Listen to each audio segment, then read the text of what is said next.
ওয়াকারুজ্জামান বলছিল যে জীবনের হুমকি আছে জন্য আশ্রয় দিচ্ছে কিছু দুর্বৃত্তকে ক্যান্টনমেন্টগুলোতে।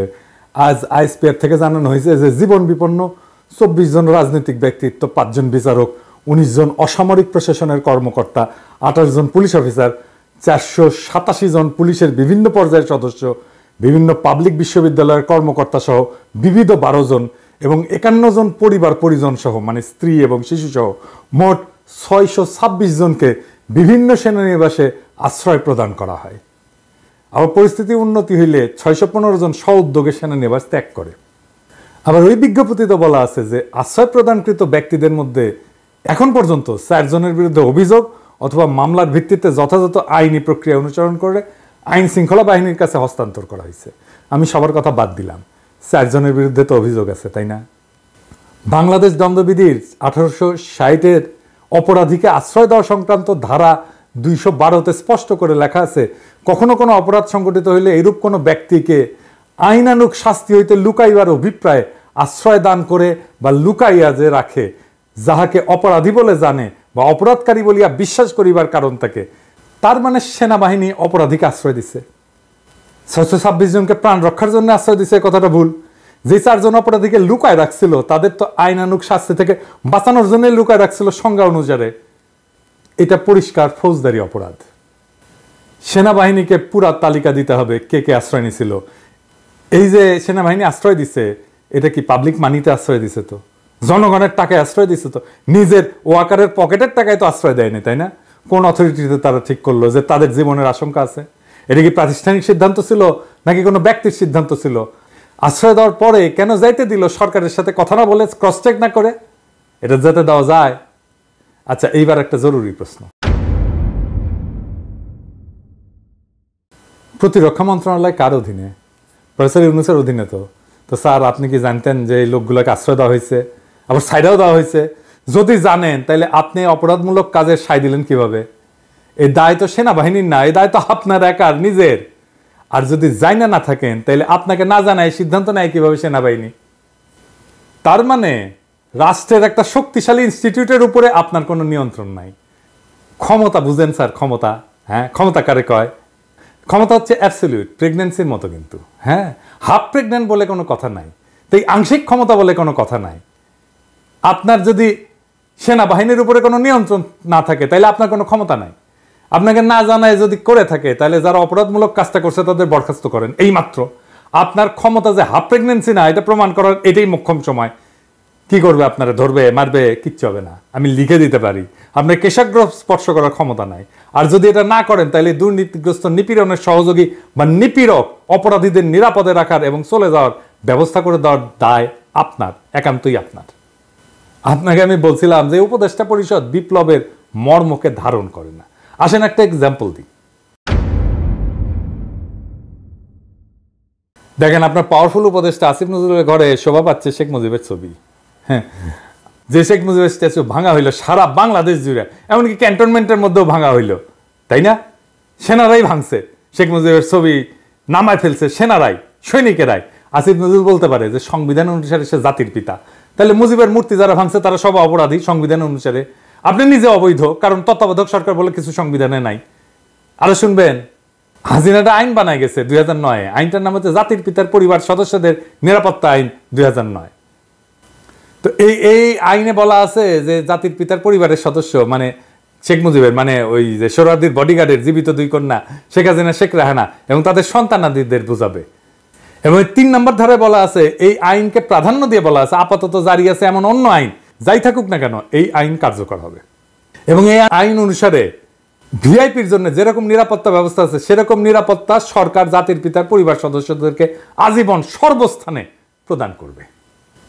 এবং এটার একটা উপধারা আছে 1, এখানে উল্লেখিত নিরাপত্তা প্রদানের ক্ষেত্রে সরকার পরিবার সদস্যদের মতামতকে প্রাধান্য দেবে এবং এই পরিবারের নিরাপত্তা বিধান শর্তে তাদের দ্বারা নির্ধারিত শর্তে উক্ত পরিবার সদস্যগণের প্রত্যেকের জন্য নিরাপদ এবং সুরক্ষিত আবাসনের ব্যবস্থা গ্রহণ করবে এবং সেসব বিবেচনায় প্রয়োজনীয় অন্যান্য সুবিধাবলীও তাদেরকে প্রদান করবে।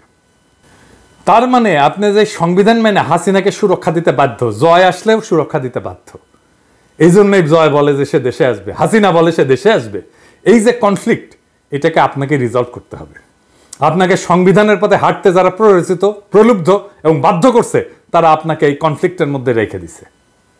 এবং এই কনফ্লিক্ট আপনি যদি রিজলভ না করেন, তাহলে বিপ্লব অসম্পূর্ণ।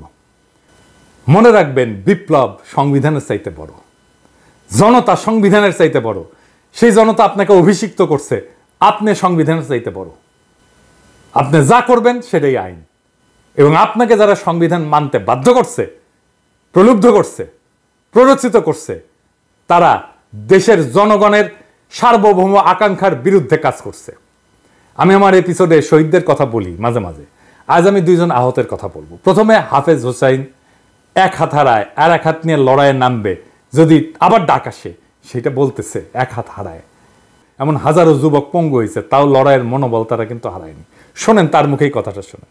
এবং যদি আমার দেশ আবারও যদি বিপদে পড়ে, ইনশাল্লাহ এই এক হাত দিয়ে আবারও লড়াইতে নেমে যাব ইনশাল্লাহ। আমার দেশের জনগণ এবং আমার দেশের আমি নিজে ভালোবাসি, আমার দেশের আমি ভালোবাসি এবং আমার দেশের যে মানুষ, আমি দেশের মানুষেরও অনেক ভালোবাসি। যদি ইনশাল্লাহ আবার ডাক আসে, ইনশাল্লাহ এক হাত দিয়ে আবার লড়াই করতে যাব। আমি মাওলানায় পড়ি, হাফেজি শেষ করে মাওলানায় পড়ি। আমি হাফেজি শেষ করে মাওলানায় পড়াশোনা করি। এখন আর একজন মাদ্রাসা ছাত্রের কথা। সে বলছে যে আন্দোলনে আমরা সফল হয়েছি, কিন্তু আমার জীবন বিপর্যস্ত হয়ে গেছে। এখন অন্যের সাহায্য ছাড়া চলতে পারি না। গুলি লেগে এক চোখ পুরোপুরি নষ্ট হয়ে গেছে। ডাক্তার বলছে অস্ত্রোপচার করলে আর এক চোখ ভালো হইতেও পারে। কখন দিন কখন রাত কিছুই বুঝি না। মা বাবাকেও দেখি না কতদিন। জীবনে এর চেয়ে বড় কষ্ট আর কি হতে পারে? এই মাদ্রাসা ছাত্র আজিজুল হক ব্রাহ্মণবাড়িয়ার বাঞ্ছারামপুর উপজেলার তেজখালী ইউনিয়নের বাহেরচর গ্রামের কৃষক কামাল মিয়ার ছেলে। আজিজুল নরসিংদী সদর উপজেলার মাধবদী এলাকার পৌনাপুর ইসলামে ফাজিল মাদ্রাসার এইচএসসি দ্বিতীয় বর্ষের শিক্ষার্থী। পড়াশোনার পাশাপাশি তিনি একটা টেক্সটাইল মিলে চাকরি করতেন। তার এই আয়ে চলত পড়াশোনা আর সংসার। গত 18 জুলাই মাধবদী এলাকায় বৈষম্য বিরোধী ছাত্র আন্দোলনে গিয়ে গুলিবিদ্ধ হন। এরপর থেকে তার জীবন যেন থমকে গেছে। আজিজুল বলেন, কি যে দুর্বিষহ কষ্টে দিন যাচ্ছে তা কাউকে বোঝাতে পারবো না। আমার চোখের আলোর সঙ্গে সংসারের আলোও নিভে যাচ্ছে। আমার দুই চোখের দৃষ্টিশক্তি হারালে সংসার কিভাবে চলবে, এই চিন্তায় ঘুম আসে না। সেদিনের ঘটনা বর্ণনায় তিনি বলেন, পুলিশ ইচ্ছা করেই আমাদের উপর নির্বিচারে গুলি চালিয়েছিল। আমার মাথা এবং মুখের বিভিন্ন অংশে গুলি লাগে। বন্ধুরা প্রথমে নরসিংদী সদর হাসপাতালে নিয়ে যায়, এরপর ঢাকা মেডিকেল কলেজ হাসপাতাল, পরে জাতীয় চক্ষু বিজ্ঞান ইনস্টিটিউট ও হাসপাতালে যাই। তখন রোগীর ভিড়ের কারণে ডাক্তাররা আমাকে রাখতে চাননি। ওই দিনই চক্ষু বিজ্ঞান ইনস্টিটিউটে অস্ত্রোপচার করা হয়। ডাক্তার জানান, গুলি লেগে বাচক পুরোপুরি নষ্ট হয়ে গেছে। আজিজুলের বাবা কামাল হোসেন বলেন, টাকার অভাবে আমার সন্তান অন্ধ হয়ে যাবে এটা আমি ভাবতেই পারছি না। বড় ছেলের মৃত্যুর পর আজিজুল সংসারের হাল ধরেছে। লেখাপড়ার পাশাপাশি সে চাকরি করে সংসার চালিয়ে আসছে। তার চিকিৎসা করার মতো টাকা আমার কাছে নাই। এ পর্যন্ত যা চিকিৎসায় খরচ করা হয়েছে তার বন্ধুবান্ধব, আমাদের আত্মীয় স্বজনের কাছ থেকে নিয়েছি। আমার এই ছেলের কিছু হয়ে গেলে আমরা কিভাবে বাঁচব?